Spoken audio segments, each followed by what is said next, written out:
Hello students, I am Rajeshri ma'am and you are watching English Guidance for School Children. Today I am going to explain a poem by Rabindranath Tagore, I Cannot Remember My Mother, from the book James English Reader for Class 6. Rabindranath Tagore was one of the greatest poets of India and he lived in the time when there was British rule over India.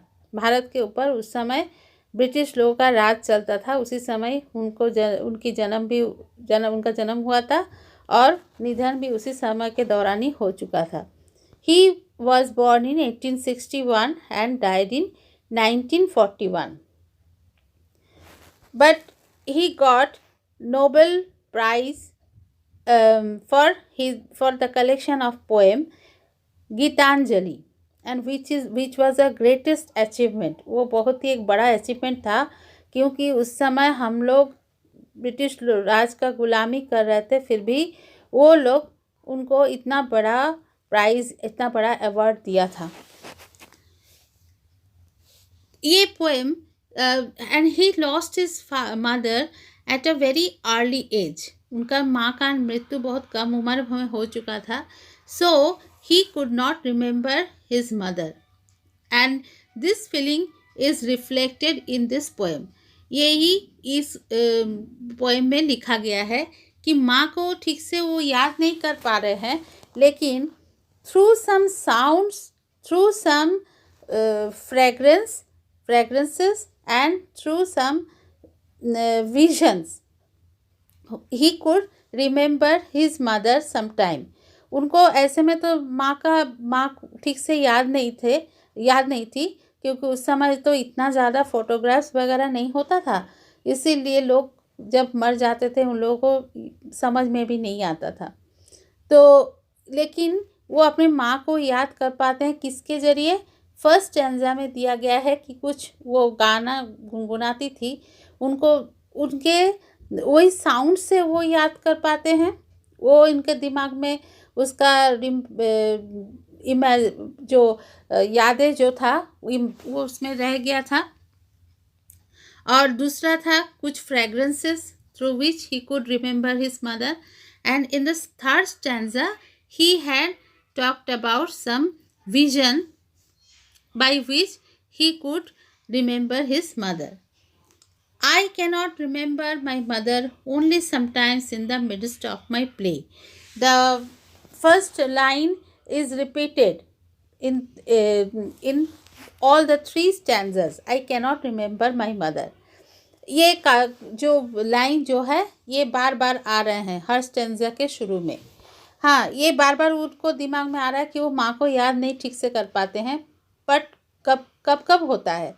only sometimes in the midst of my play. कभी कभी मेरे play के बीच में, in the middle of my play, I can remember my mother. A tune seems to hover over my playthings. और किस चीज़ से उनको याद आती है?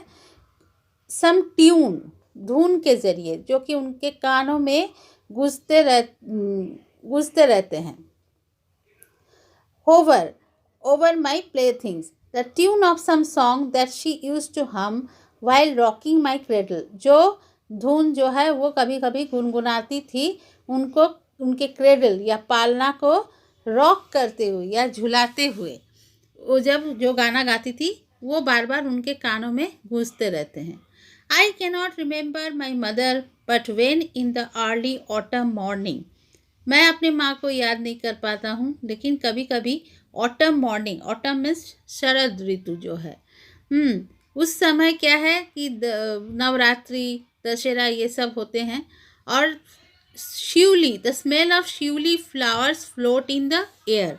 उस समय शिवली या पारिजात नाम के एक फ्लावर खिलते हैं जिसका कि बहुत स्ट्रॉन्ग फ्रेग्रेंस होता है, गंध खुशबू होती है, और हवा में वो तैरता रहता है चारों तरफ, और उसके ज़रिए उनको माँ की याद आती है। he could remember his mother. The scent of the morning service in the temple. और क्या खुशबू उनके पास आते हैं ना? सुबह मंदिर में जो पूजा पाठ होते हैं ना, उसमें अगरबत्ती, चंदन, फूलों के खुशबू होते हैं, वही खुशबू के बारे में कहा गया, the scent of the morning service in the temple, by which he could comes to me as the scent of my mother. And these two fragrances would give him the memory of his mother. I cannot remember my mother. Again he is saying that मैं अपने माँ को याद नहीं कर पाता हूँ. Only when from my bedroom window I sing. जबकि लेकिन उस समय, जिस समय मैं अपने बेडरूम के विंडो से बाहर देखता हूँ, my eyes into the blue of the distant sky, मेरे आईज जो है दूर के आसमान में चला जाता है. He looks at the distant sky. I feel that the stillness of my mother's gaze. वो आसमान में अपने माँ जब ताकती थी, गेजिंग मीन्स ताकना, माँ जब ताकती थी, उनके उसके अंदर जो स्टिलनेस था, जो कामनेस था, जो शांति था, वो जैसे कि वो आसमान में देख पाते हैं. और on my face has spread all over the sky. उनकी माँ जब उनके तरफ जब देखती थी, माँ जब किसी बच्चे के तरफ देखती है, क्या होता है, उनका चेहरे में अद्भुत टाइप का शांति होता है, क्योंकि वो उनको शांति मिलती है अपने बच्चे को देख के. तो उसी तरह का जैसे कि शांति पूरे आसमान में जैसे कि फैल जाता है. And by looking at the distant sky in this way he could remember his mother.